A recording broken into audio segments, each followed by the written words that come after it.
Hello, everyone, and welcome to Trust But Verify, Maintaining Democracy in Spite of Information Countermeasures. My name is Allie Mellen. I'm a security strategist in the office of the CSO at Cybereason. I've spent the last decade in various tech roles.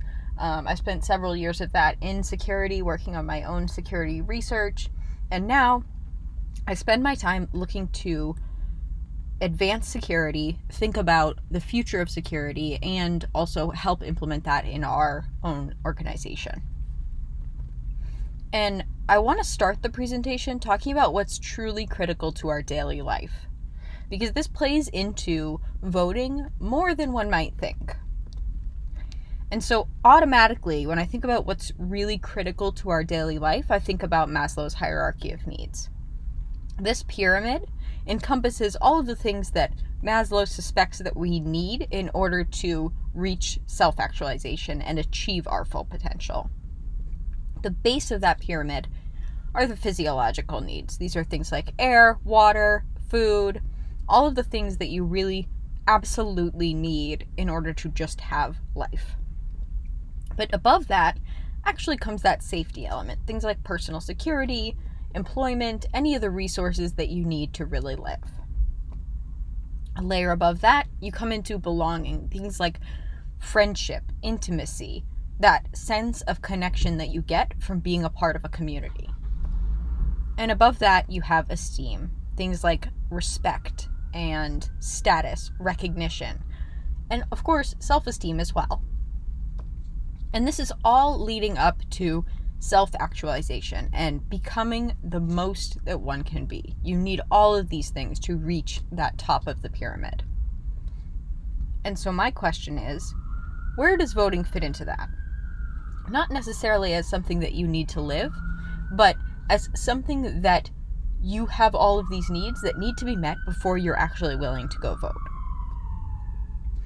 And at Cybereason, we've been actually identifying this through what we call Operation Blackout, Protect the Vote. These are a series of exercises that I've taken part in and organized for the past 2 years with members of the FBI, Secret Service, and other law enforcement officials across the world. And in these exercises, we actually take ethical hackers, we put them against law enforcement in a tabletop exercise where the hackers are trying to attack the election and the law enforcement is trying to protect it. It's usually set over the course of just election day, and it's really meant to help us better understand what law enforcement is prepared for and what they aren't, so that we can improve those processes. No actual hacking is done, but the point is really to understand where law enforcement is lacking in order to make it better. We see this a lot for those of you who are in the security industry with red teaming, where the red team is actually looking to attack and infiltrate an organization in order to ultimately make it more secure. That's all that we're doing in these exercises.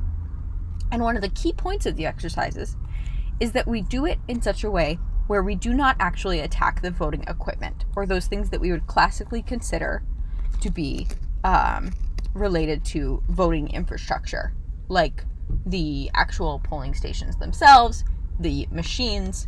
There's a plethora of research being done on that, but that's not what we're looking at here. We're trying to look at a more encompassing view. And that's what we're going to talk about today. We're going to start with the defender perspective, really dig into the daily life of a voter before using that information to think about things from the attacker perspective. From there, I really want you guys to be thinking about and brainstorming throughout this entire process, what could you do to stop an election if you wanted to? Whether it's hacking, whether it's using some other means, what could you do to stop or cause chaos during an election? And this will really naturally lead into a conversation about how we can actually use that information to then protect our elections, which is the goal for all of us here. So let's dive into the defender perspective.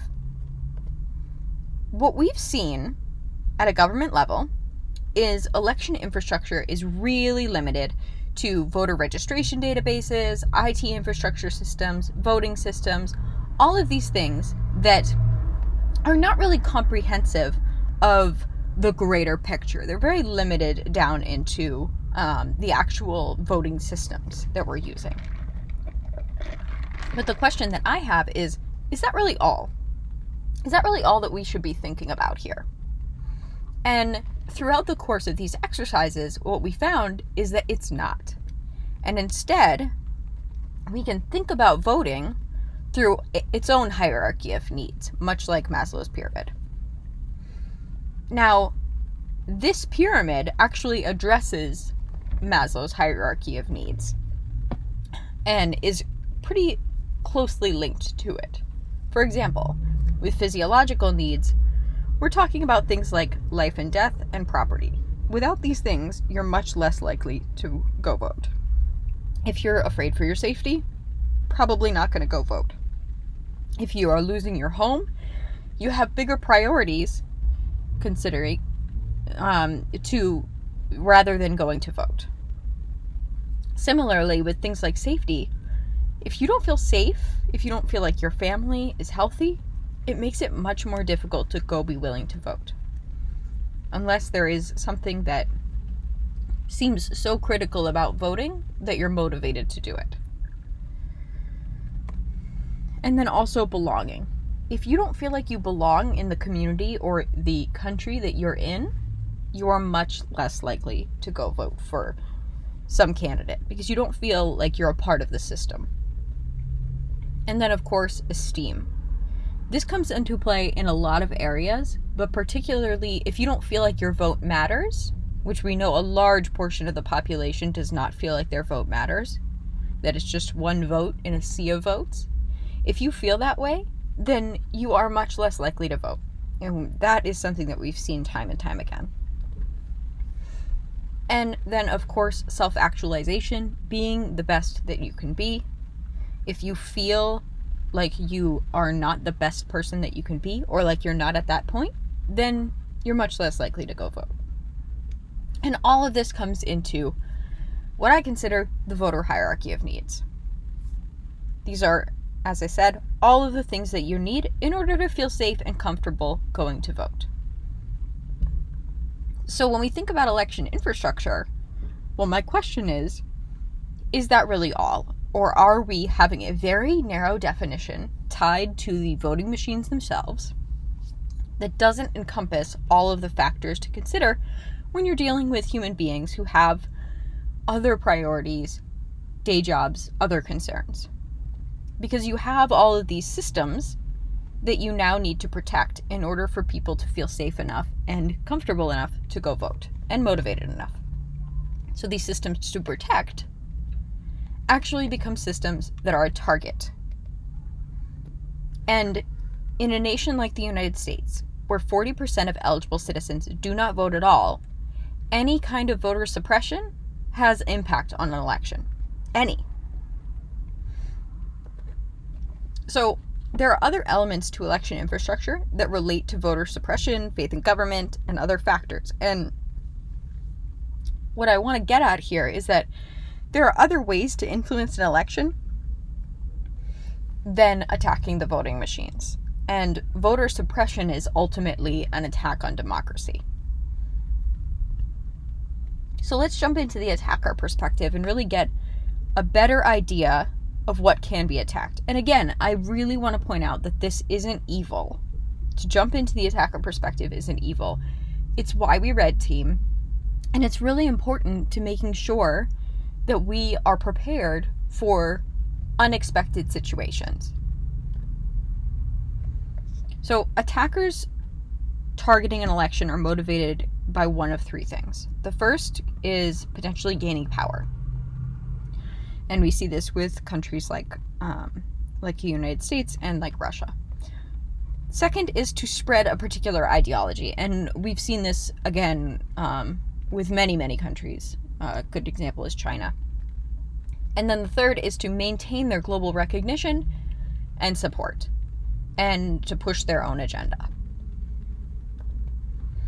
So when I think about cyber attacks, we actually at Cyber Reason, our CSO likes to think about them as three different layers. And so I stole this from him, and I really like this way of thinking about it. You can attack three different layers with a cyber attack: the infrastructure plane, the information plane, or the ethos plane. And the ethos plane, that's that belief system. The information plane is the actual communication that you're getting. And then the infrastructure plane, that's that physical layer. Things like the electric grid, public transit, physically stopping everyday activities. And what I want to do is start by talking about some attacks on the ethos plane. And we're going to take some modern day examples, but also some historical examples in this part of the talk. So again, ethos plane, that's that belief system. Bear that in mind as we go through this. And I want to start with the Italian elections of 1948. 1948 was a big time for election interference. The US government was intent on psychological warfare, and millions of dollars was going to Christian democratic and right-wing socialist parties in Italy at this time in order to sway their election. There was a massive propaganda campaign against communist and socialist coalitions, and the goal was to change the perception of the election into one of democracy versus totalitarianism and Christianity versus atheism, America versus the Soviet Union, and of course, abundance versus starvation. And they actually were able to sway the outcome of the election. This was so effective that they actually repeated this process in multiple countries, including Guatemala, South Vietnam, Afghanistan, Indonesia, and many, many more. Another example is Moscow, where they actually founded the Communist International Party in 1919, and they used that to urge the American Communist Party to pursue revolutionary regime change in the United States. This can be considered very similar to the democracy promotion later pursued by Washington.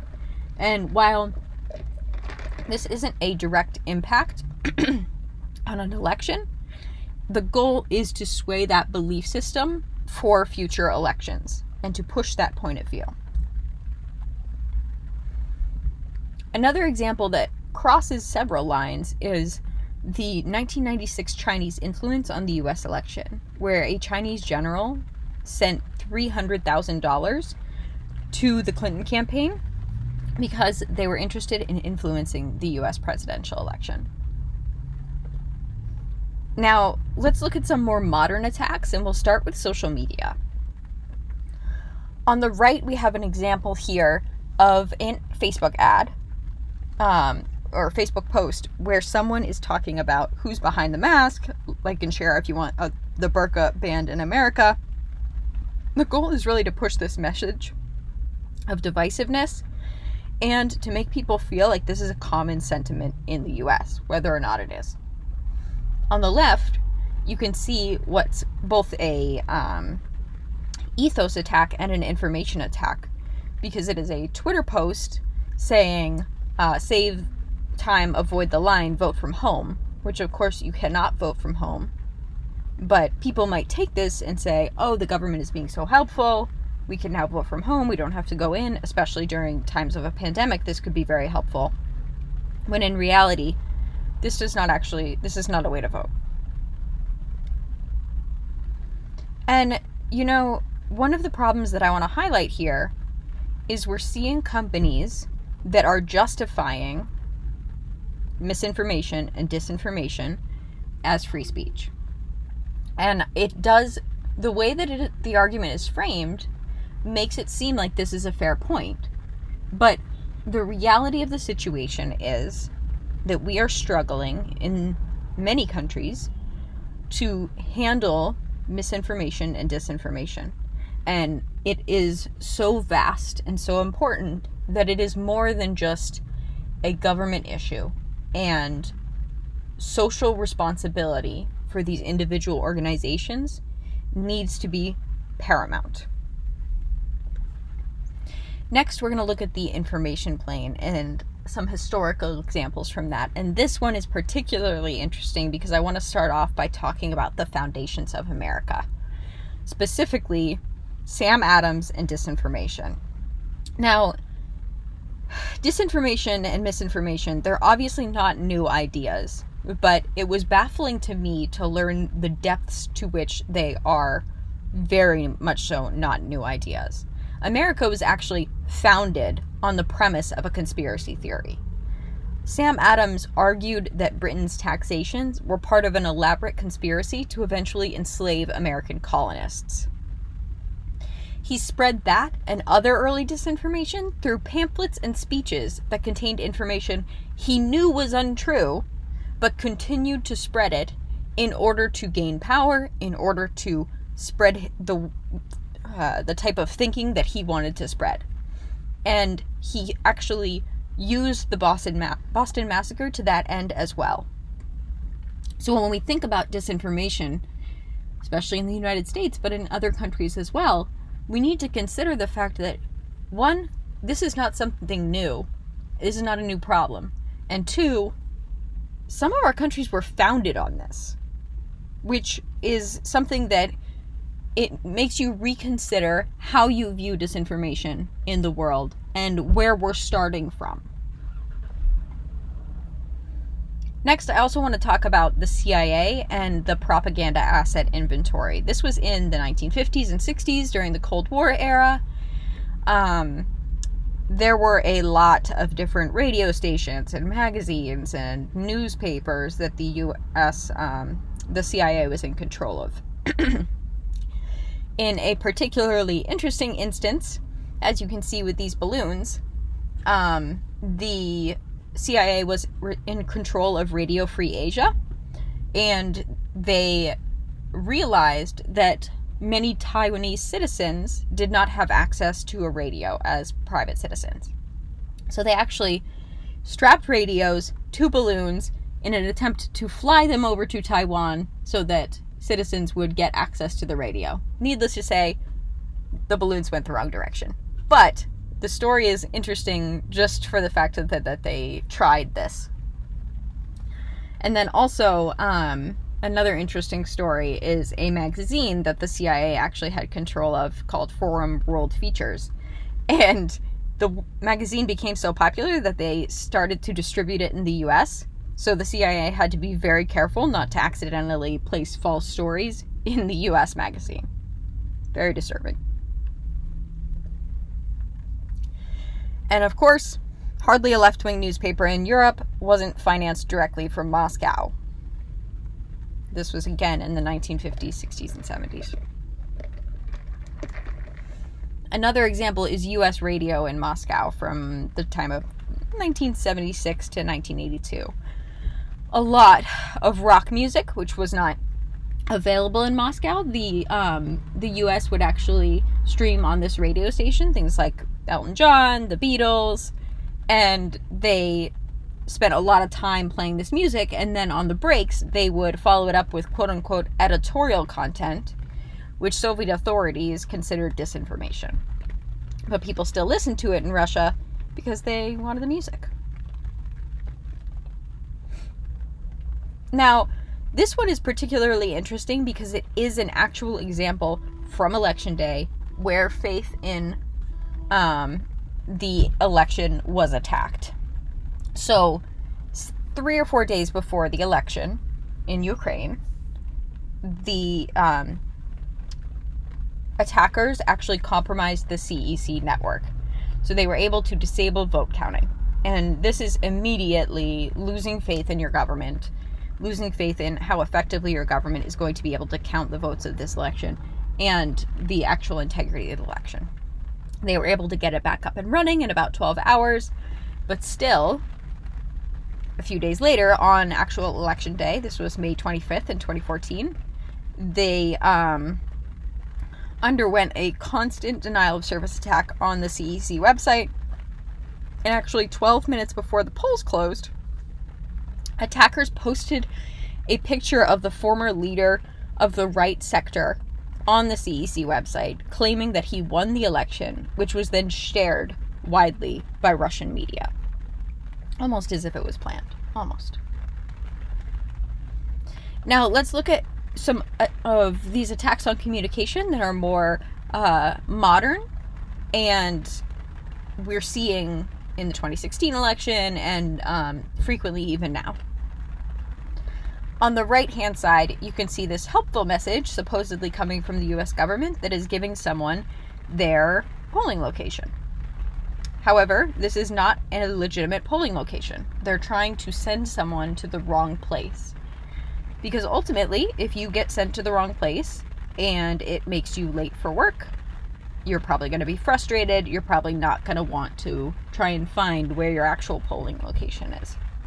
And then on the left, you can see an example of a message supposedly coming from President Trump saying that your ballot has not yet been submitted. This is a tactic used to shame someone from voting, and it's not actually from the campaign. Now, let's look at the infrastructure plane. This one is my favorite. I think it's super interesting, the connection between cybersecurity and actual physical installments. So there are quite a few examples in here, and we'll start again with those historical ones. First, let's talk about an assassination of Lumumba. So the Democratic Republic of Congo was created and gained its independence in 1960. At that time, Lumumba was elected as the prime minister. And he was shortly after he was assassinated in 1961. Now, while this was not directly related to an election, it was politically fracturing for this new independent nation. And it was actually the assassination was put on by the American and Belgian governments.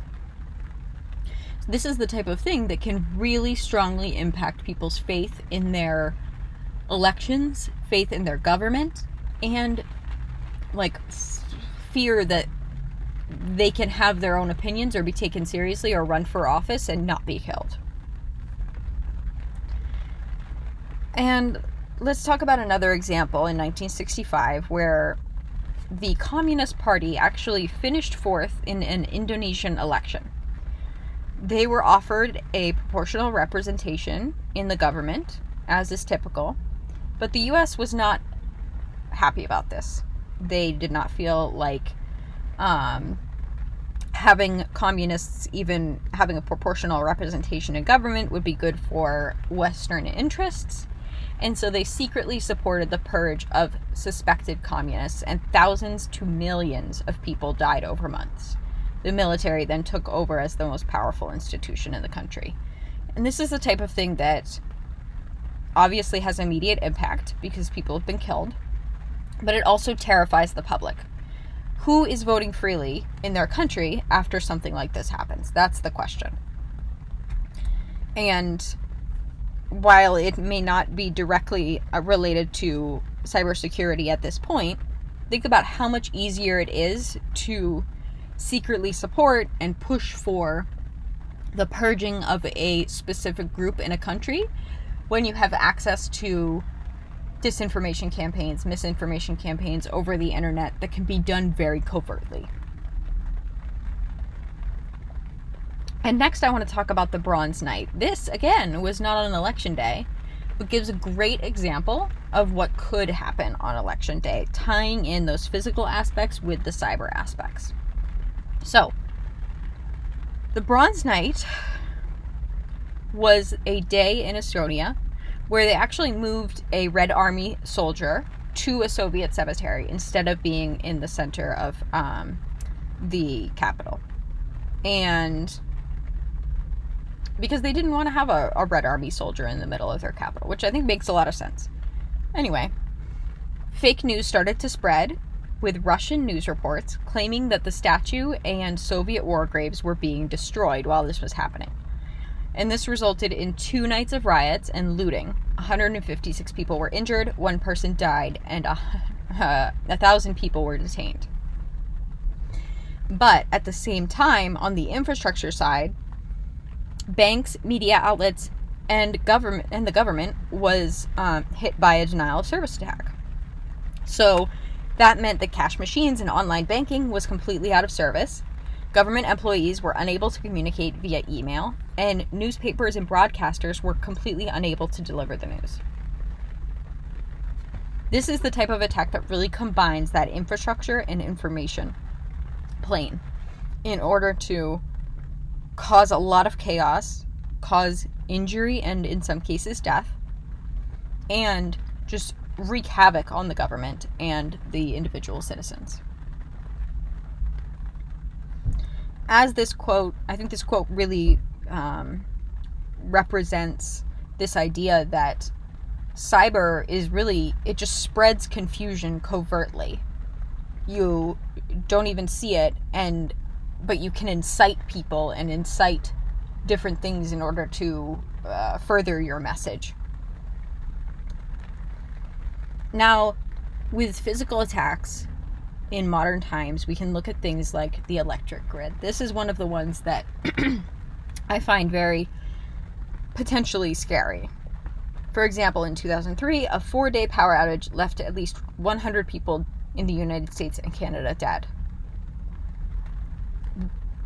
If there is a power outage happening in your city or in your specific district or whatever the case may be, you are going to be more worried about what's going bad in your fridge than you are going out to vote.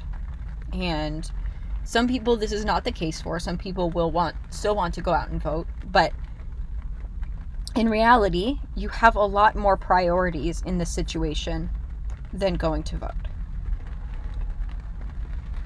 And next, on that physical side, I want to look at transit. Because if you are unable to actually get to a polling place with public transit or your car or whatever the case may be, it makes it a lot more difficult to want to go and vote. And let's not forget, in 2016, when San Francisco's transit system was infected with ransomware.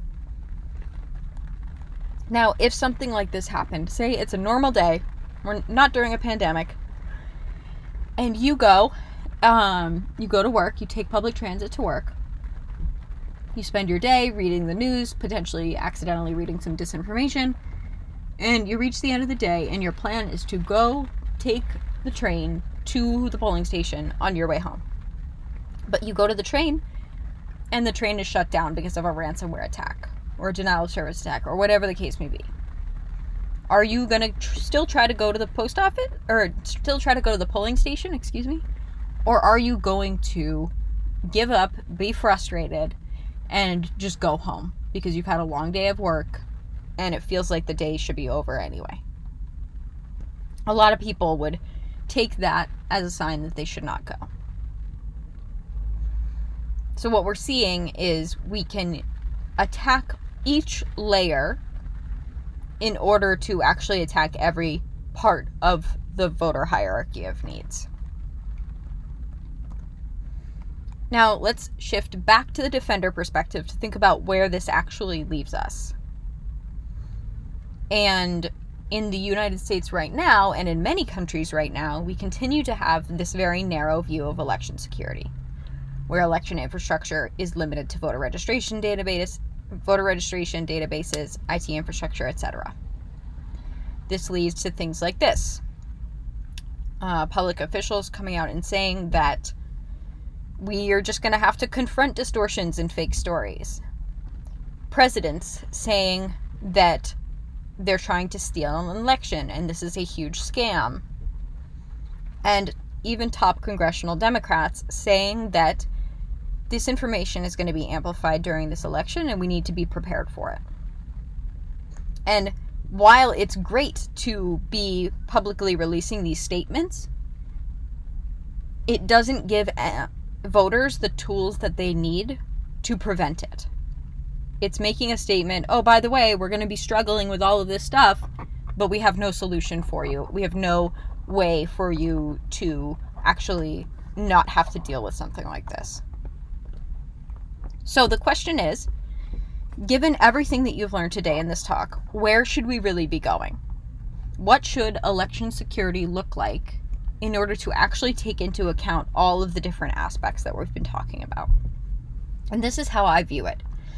I view election security as a combination of things like defending communication, defending social media, transit, the electric grid, and other different things in order to give a more holistic and complete view of election security, and in order to give voters much more confidence in their ability to vote during election day. Now, there is an interactive portion of this exercise. So I want you guys to think about what your election day looks like. And I'll start from my side by just answering these questions. I do vote before work, which makes it super convenient because I just get up. It's the first thing I do in the day and I feel accomplished. But this year, I am actually going to mail in a ballot. I've applied for mail-in voting. I'm a huge supporter of mail-in voting, especially right now, given the current circumstances. It obviously comes with its own threat model, but the importance of preparation and thinking ahead and removing the ability to make these time-based attacks is key. Now, of course, modern events do change this. I do not want to wait in a polling station when people could be sick. And I am on Twitter, and I do try to fact check as often as I can, unless it's from a trusted source, and then I may not. But the majority of times I do, and I look for certain things and say, well, this doesn't seem realistic. Well, this is telling it as if there's only one side to the story, things like that. So how would you attack? What would you do to each of these layers? Would you take out the electric grid in specific areas that are known to swing Republican or Democrat? Would you take out transit in as many districts as possible? What are the different things that you would do? Which layers would you attack? And then I want you to use that brainstorm to think about how you can actually protect it, both at a citizen level, at an organization level, and at a government level. How would you actually defend democracy given these new constraints around what election security truly means? And I want to leave you guys with some thoughts on what we can do to protect democracy. Because in a lot of ways, it seems like a problem that we don't have much control over. But I would argue that that is not the case. Because a lot of these different forms of election security infrastructure in this new definition are privately owned. So whether you're in the government or in the private sector, you need to take security seriously. Examples of that are social media. Many all social media networks in the US at least are owned by private companies, and they need to be taking security seriously. Similarly, some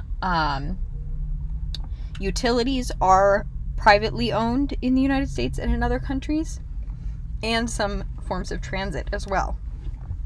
All of these people need to take security seriously in order to defend election day. And so a part of that is to work closely with the government, develop relationships. If you aren't a member of InfraGard, but you work at a critical infrastructure provider, I highly recommend that you join. It's a public-private partnership with the U.S. government, if you're in the U.S., and try to look it up if you're not in the U.S., what your country does to interface between the public and private sector. And then the last one is to do what you can to fight misinformation. Post things factually. Don't retweet things that are fake news.